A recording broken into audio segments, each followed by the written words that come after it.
Applying the following 4 laws of life, extracted from the 48 Laws of Power by Robert Greene, will put you mentally ahead of anyone you know, also financially and emotionally. Keep watching to find them out. But first, I want to tell you about this site, Index Dollars, which allows you to get paid for doing simple tasks online. You can find the link in the comments, bio, description, etc. Law 4, always say less than necessary.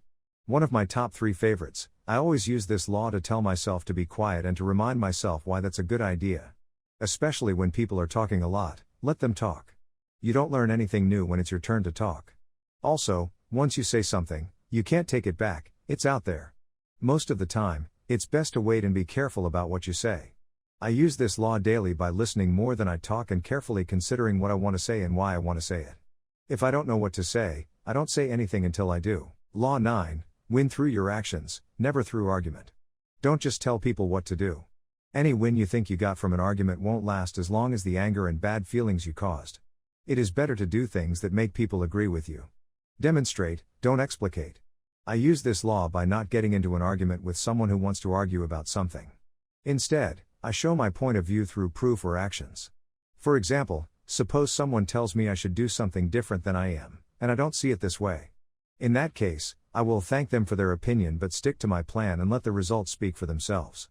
Let's say someone tells me what I should do to have different parts of a meal ready simultaneously, but I disagree. I would thank them for their ideas, tell them I had a plan, and keep doing what I was doing. The fact that the food would be on the table simultaneously shows that my method worked. Law 28, enter action with boldness. This is the last of my 3 favorite laws of power.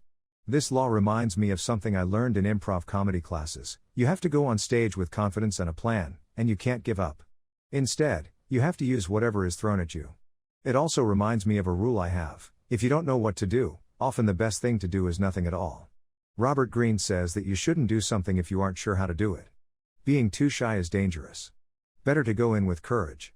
If you have a lot of courage, you can quickly fix any mistakes. Machiavelli said it is better to be quick than careful, as long as you know when to be each. In other words, be careful when you plan but quick when you act.